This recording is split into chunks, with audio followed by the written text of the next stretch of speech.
Hello students, জ্ঞানজ্যোতি coaching centre পক্ষ থেকে তোমাদের আরেকবার স্বাগত জানাই। আমি রাজীব স্যার এবং আজকে আমরা আলোচনা করব সিবিপিবিইউ এর আন্ডারে তোমরা যারা পলিটিক্যাল সায়েন্স নিয়ে পড়াশোনা করছো তার সেকেন্ড সেমিস্টারের মেজর পেপার 2 এর আজকে আমাদের কাছে আলোচনার যে বিষয়টা রয়েছে সেটা হলো ভারতের যে প্রধানমন্ত্রী তার ক্ষমতা এবং পদমর্যাদা কি রয়েছে। ঠিক আছে, তো তার আগে তোমরা যারা আমাদের চ্যানেলে প্রথম এসেছো বা এখনো আমাদের চ্যানেলটিকে সাবস্ক্রাইব করনি তারা অবশ্যই চ্যানেলটিকে সাবস্ক্রাইব করো এবং পাশে থাকা বেল আইকনটিকে ক্লিক করে দিও যাতে আমাদের পরবর্তী ভিডিওর নোটিফিকেশন তোমরা খুব সহজেই পেয়ে যেতে পারো। এছাড়া অনলাইনে তোমরা যারা আমাদের সাথে যুক্ত হতে চাও এবং আমাদের থেকে কোর্স পারচেস করতে চাও তারা স্ক্রিনে যে দুটো নাম্বার তোমরা দেখতে পাচ্ছ এই নাম্বারে আমাদের সাথে সরাসরি যোগাযোগ করে নিতে পারো। অনলাইনে যেই সমস্ত সুযোগ সুবিধাগুলো আমরা তোমাদের জন্য রেখেছি তোমরা আমাদের এখানে পেয়ে যাবে live classes, recorded classes, high quality notes এবং 100% কমন সাজেশন। এছাড়া মেজর স্টুডেন্টদের জন্য পুরো সেমিস্টারের সমস্ত কোর্স ফ্রি আমরা রেখেছি শুধুমাত্র 1199 এবং মাইনর স্টুডেন্টদের জন্য সমস্ত সাবজেক্টের তোমাদের কোর্স ফ্রি রয়েছে পুরো সেমিস্টারে শুধুমাত্র 699। এছাড়া তোমরা গুগল প্লে স্টোর থেকে পিস্টিকল এডুকেশন বলে একটা অ্যাপ্লিকেশন রয়েছে আমাদের, তো এই অ্যাপ্লিকেশনটা ডাউনলোড করেও তোমরা আমাদের সাথে যুক্ত হতে পারবে এবং সেই অ্যাপ্লিকেশনের মাধ্যমেই বিভিন্ন কোর্সগুলোকে অ্যাক্সেস করতে পারবে। তো চলো এবার মেন টপিকে আসা যাক। তো ভারতের প্রধানমন্ত্রীর ক্ষমতা কি রয়েছে দেখো, সংবিধানের 74 নং ধারা অনুসারে রাষ্ট্রপতির পরামর্শদাতা হিসেবে মন্ত্রী পরিষদ থেকে প্রধানমন্ত্রী হলে নেতা বা তাকে নিযুক্ত করা হয়। ঠিক আছে, মন্ত্রী পরিষদের পরামর্শদাতা হিসেবে কিন্তু প্রধানমন্ত্রীকে নিযুক্ত করা হয়। এই স্বীকৃতির বাইরেই প্রধানমন্ত্রীর ক্ষমতা এবং কার্যাবলী সম্পর্কে সংবিধানের কিছু বলা হয়নি। গ্রেট ব্রিটেনের শাসন ব্যবস্থার অনুসরণে ভারতে যে সংসদীয় শাসন ব্যবস্থা গ্রহণ করা হয়েছে, তো সংবিধানের প্রধানমন্ত্রীর ক্ষমতার মেন দুটো উৎস রয়েছে। ঠিক আছে, যে ক্ষমতা রয়েছে প্রধানমন্ত্রীর তার দুটো উৎস রয়েছে, একটি হলো সংবিধানের কতগুলি ধারা এবং অপরটি হলো সংসদীয় গণতান্ত্রিক শাসন ব্যবস্থার যে রীতিনীতিগুলো রয়েছে, এটা হলো দ্বিতীয় নম্বর উৎস প্রধানমন্ত্রীর যে ক্ষমতা রয়েছে সেটা। আচ্ছা, প্রধানমন্ত্রীর ক্ষমতা এবং পদমর্যাদা প্রকৃতি পরিচয় পাওয়া যায় কোথা থেকে? রাষ্ট্রপতি, মন্ত্রিসভা, পার্লামেন্ট এবং তার নিজের দল এবং জনগণের সঙ্গে তার কেমন সম্পর্ক রয়েছে সেটা থেকে আমরা প্রধানমন্ত্রীর যে মেন ক্ষমতা রয়েছে সেটা সম্পর্কে আমরা জানতে পারি। তো প্রধানমন্ত্রীর কার্যাবলী সম্পর্কে এবার আমরা দেখে নেব কি কি আলোচনা করা হয়েছে। আচ্ছা, তো প্রথমে রয়েছে প্রধানমন্ত্রী এবং রাষ্ট্রপতি। কি রয়েছে দেখো, রাষ্ট্রপতি প্রধান পরামর্শদাতা হিসেবে প্রধানমন্ত্রীকে বলা হয়ে থাকে। ঠিক আছে, যে রাষ্ট্রপতিকে যে পরামর্শ দান করে সে প্রধান পরামর্শদাতা হিসেবে কিন্তু প্রধানমন্ত্রীকে বিবেচনা করা হয়। তো মন্ত্রিসভার নেতা হিসেবে প্রধানমন্ত্রী হলেন রাষ্ট্রপতির প্রধান পরামর্শদাতা। ঠিক আছে, রাষ্ট্রপতির প্রধান পরামর্শদাতা কিন্তু এখানে প্রধানমন্ত্রীকে বলা হয়ে থাকে। কেন্দ্রীয় সরকারের দপ্তরের কাজকর্ম পরিচালনার ব্যাপারে তিনি রাষ্ট্রপতিকে পরামর্শ দেন। কেন্দ্রীয় সরকারের যতগুলি কাজকর্ম রয়েছে, দপ্তরের কাজকর্ম রয়েছে, সমস্ত বিষয়ে হলো প্রধানমন্ত্রী রাষ্ট্রপতিকে পরামর্শ দিয়ে থাকেন। রাষ্ট্রপতি প্রধানমন্ত্রীর পরামর্শ অনুযায়ী রাজ্যপাল, তারপরে নির্বাচন কমিশনের সভাপতি এবং সদস্য নিয়ন্ত্রক এবং মহাগণনা পরীক্ষার সরকারি কর্মীদের নিয়োগ করে থাকেন। ঠিক আছে, তো প্রধানমন্ত্রীর পরামর্শ অনুসারে রাষ্ট্রপতি বাকি যে মন্ত্রীগুলো আছে তাদের কিন্তু নিয়োগ করে থাকেন রাষ্ট্রপতি। আবার জরুরি অবস্থা ঘোষণার ক্ষেত্রেও রাষ্ট্রপতির প্রধান পরামর্শদাতা হিসেবে প্রধানমন্ত্রী ভূমিকা পালন করে থাকে। ঠিক আছে, তো রাষ্ট্রপতিকে যদি কোনো জরুরি অবস্থা ঘোষণা করতে হয় তাহলে সেই ব্যাপারেও কিন্তু তিনি আগে প্রধানমন্ত্রীর সঙ্গে পরামর্শ নিয়ে থাকেন। তো এটা হলো প্রথম, প্রধানমন্ত্রী এবং রাষ্ট্রপতি কি তাদের ক্ষমতা রয়েছে। এবার দ্বিতীয় নম্বরে রয়েছে রাষ্ট্রপতি এবং মন্ত্রিসভার মধ্যে যোগসূত্র। ঠিক আছে, রাষ্ট্রপতি এবং মন্ত্রিসভার মধ্যে কি যোগসূত্র রয়েছে সেটা এবার দেখে নেব।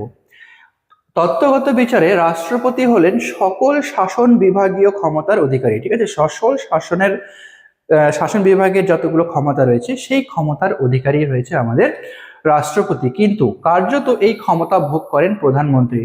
ঠিক আছে।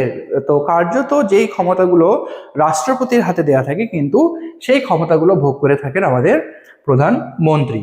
সংবিধান অনুসারে রাষ্ট্রপতি প্রধানমন্ত্রীকে নিযুক্ত করেন।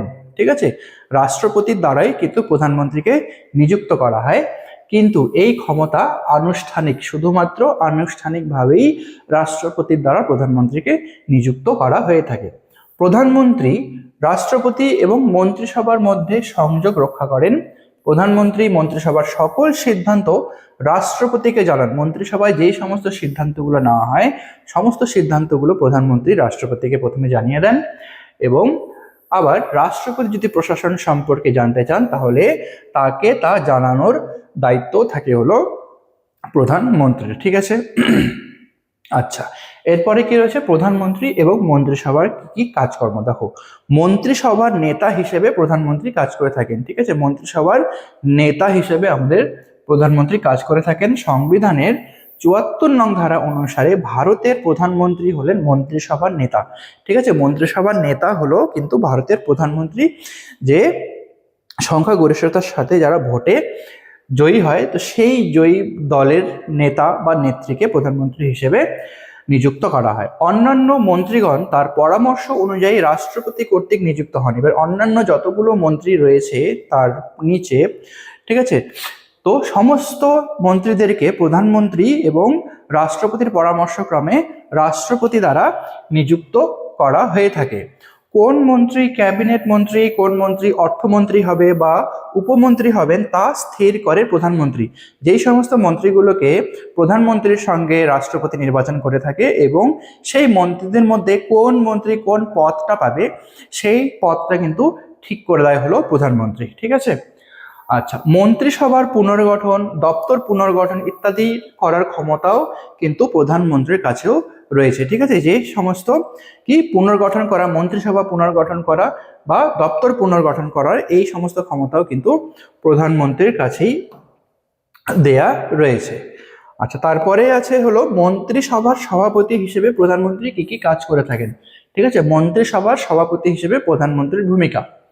তো প্রধানমন্ত্রী হলেন মন্ত্রিসভার সভাপতি। তিনি মন্ত্রিসভার বৈঠকে সভাপতিত্ব করে থাকেন। মন্ত্রিসভার যতগুলো বৈঠক হয়, ঠিক আছে, সমস্ত বৈঠকে কিন্তু প্রধানমন্ত্রী সেখানে সভাপতিত্ব করে থাকেন, কর্মসূচি নির্ধারণ করেন, নীতিগত বিরোধ মীমাংসা করে থাকেন, এবং মন্ত্রীরা নিজস্ব বিভাগে স্বাধীন, কিন্তু কার্যক্ষেত্রে তারা প্রধানমন্ত্রীর অধীন। যেই ওই সমস্ত মন্ত্রীরা মন্ত্রিসভার প্রত্যেকে হলো তারা হচ্ছে নিজের নিজের বিভাগে কিন্তু স্বাধীন, কিন্তু কাজের ক্ষেত্রে তাদেরকে প্রধানমন্ত্রীর পরামর্শ অনুসারে কিন্তু তাদেরকে চলতে হয়। আচ্ছা, তারপরে রয়েছে প্রধানমন্ত্রী এবং পার্লামেন্ট। ঠিক আছে, প্রধানমন্ত্রী এবং পার্লামেন্টের মধ্যে কি সম্পর্ক এবং কি কি ক্ষমতা ভোগ করে থাকেন। ভারতের প্রধানমন্ত্রী পার্লামেন্টের বিশেষত নিম্ন কক্ষের নেতা। ঠিক আছে, নিম্নকক্ষ নেতা হলো ভারতের প্রধানমন্ত্রী, যেটাকে বলা হয় লোকসভা। ঠিক আছে, তিনি সংসদের নেতা হিসেবে বিভিন্ন ক্ষমতা ভোগ করেন। তিনি রাষ্ট্রপতির মাধ্যমে অধিবেশন আহ্বান এবং স্থগিত করতে পারেন। ঠিক আছে, রাষ্ট্রপতির মাধ্যমে যে কোনো অধিবেশনের আহ্বানও করতে পারেন এবং সেই অধিবেশন তিনি স্থগিত রাখতে পারেন। অধিবেশনের দিনক্ষণ কর্মসূচি নির্ধারণ করেন। নির্দিষ্ট সময়ের আগে লোকসভা ভেঙে দেওয়ার জন্য রাষ্ট্রপতিকে পরামর্শ দিতে পারেন। ঠিক আছে, নির্দিষ্ট সময়কালের আগে যদি মন্ত্রিসভা যদি ভেঙে দেওয়ার কোনো কারণ হয়ে থাকে, তাহলে সেই ব্যাপারে কিন্তু প্রধানমন্ত্রী রাষ্ট্রপতিকে পরামর্শ দিয়ে থাকেন, এবং সেই পরামর্শ অনুসারে রাষ্ট্রপতি এই কাজটা করে থাকেন। প্রধানমন্ত্রী পার্লামেন্টের উভয় কক্ষের উপস্থিত থাকতে পারেন। উভয় কক্ষ, উচ্চ কক্ষ এবং নিম্ন কক্ষ, দুটি কক্ষে কিন্তু তিনি উপস্থিত থাকতে পারেন। ঠিক আছে। আচ্ছা, নেক্সট রয়েছে প্রধানমন্ত্রী এবং তার দল। দেখো, সংখ্যাগরিষ্ঠ দলের নেতা হিসেবে প্রধানমন্ত্রী ক্ষমতাসীন থাকেন। ঠিক আছে, সংখ্যাগরিষ্ঠতা দল, যেই দল সংখ্যাগরিষ্ঠতার মাধ্যমে জয়ী হন এবং সেই জয়ী দলের নেতাই কিন্তু প্রধানমন্ত্রী পদে তাকে নিযুক্ত করা হয়। দলের ঐক্য এবং সংহতি সংরক্ষণের ক্ষেত্রে প্রধানমন্ত্রীকে বিশেষ দায়িত্ব পালন করতে হয়, কিন্তু এক্ষেত্রে তার ব্যক্তিত্ব এবং মর্যাদা অনেকাংশে দায়ী। ঠিক আছে, এবং তার ব্যক্তিত্ব বা মর্যাদা কি আছে এই ব্যাপারে অনেকটা দায়ী থাকে। তিনি কিভাবে সরকার পরিচালনা করেন এবং সরকারি কর্মসূচি কতটা জনপ্রিয় করতে পারেন তার ওপর দলের ভবিষ্যৎ নির্ভর করেন। ঠিক আছে, তার জনপ্রিয়তা কতটা এবং তিনি দেশের জন্য কতটা কাজ করছেন, কত ভালো বা খারাপ কাজ করছেন, সেই হিসেবে কিন্তু তার দলের ভবিষ্যৎটা নির্ধারণ হয়ে থাকে। তারপরে রয়েছে প্রধানমন্ত্রী এবং পররাষ্ট্রনীতি। এই দুইজনের মধ্যে কি সম্পর্ক এবং কি কি ক্ষমতা ভোগ করে থাকেন। তো ভারতের প্রধানমন্ত্রী হলেন প্রকৃত প্রশাসনিক প্রধান। ঠিক আছে, প্রশাসনিক প্রধান প্রকৃত যদি কেউ থেকে থাকেন তাহলে সে হলো আমাদের ভারতের প্রধানমন্ত্রী। জননায়ক হিসেবে তার সাহসিকতা, ব্যক্তিত্ব, জনপ্রিয়তা গণমাধ্যমের মাধ্যমে পরিচালিত হয়ে থাকে। ঠিক আছে, জনগণের মাধ্যমে এটা চারিদিকে পরিচালিত হয়ে থাকে। তাই যে তার ব্যক্তিত্ব কেমন, তার জনপ্রিয়তা কেমন এবং তার সাহসিকতাটা কতটা, এটা কিন্তু জনগণের দ্বারাই আমরা জেনে থাকি। সরকারি সাফল্য এবং জনপ্রিয়তা অনেকাংশে জাতির নেতা হিসেবে প্রধানমন্ত্রীর ভূমিকা ওপর নির্ভরশীল। আচ্ছা, এরপরে রয়েছে প্রধানমন্ত্রীর পদমর্যাদা। ঠিক আছে, পদমর্যাদা কি রয়েছে দেখো, যে ভারতীয় সংসদীয় শাসন ব্যবস্থায় প্রধানমন্ত্রীর ক্ষমতা ব্যাপক এবং মর্যাদা সম্পন্ন। আমাদের যে ভারতীয় সংসদে প্রধানমন্ত্রী কিন্তু ব্যাপক ক্ষমতার অধিকারী বা তাকে খুব বেশি ক্ষমতা দেয়া হয়েছে এবং তিনি হলো ব্যাপক পদমর্যাদা সম্পন্ন। প্রকৃত প্রস্তাবে প্রধানমন্ত্রী হলেন দেশের প্রকৃত জননায়ক। আমাদের দেশের প্রকৃত জননায়ক কিন্তু প্রধানমন্ত্রীকেই বলা হয়ে থাকে।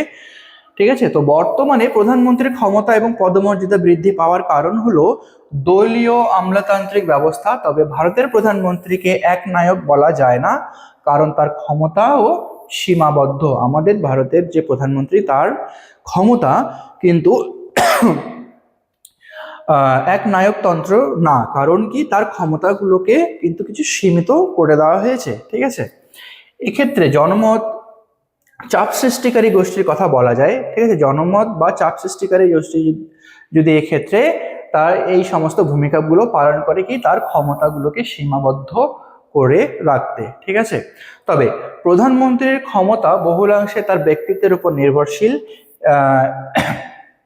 এসকুইথ বলেছেন যে the office of the prime minister is what it's holder choose to make it. যে সেই অফিসটা ধরে রাখছে তার উপরে ডিপেন্ড করবে সে ক্ষমতা কতটা সে তার ক্ষমতার অধিকারী বা কিভাবে সেই ক্ষমতাগুলোকে সে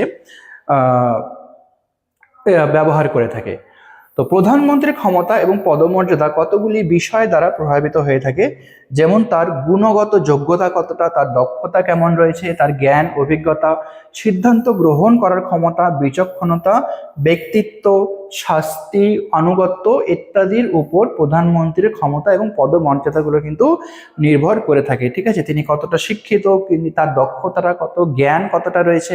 ঠিক আছে, এই সমস্ত ব্যাপারের উপরে কিন্তু প্রধানমন্ত্রীর ক্ষমতা এবং পদমর্যাদাগুলো নির্ভর করে থাকে।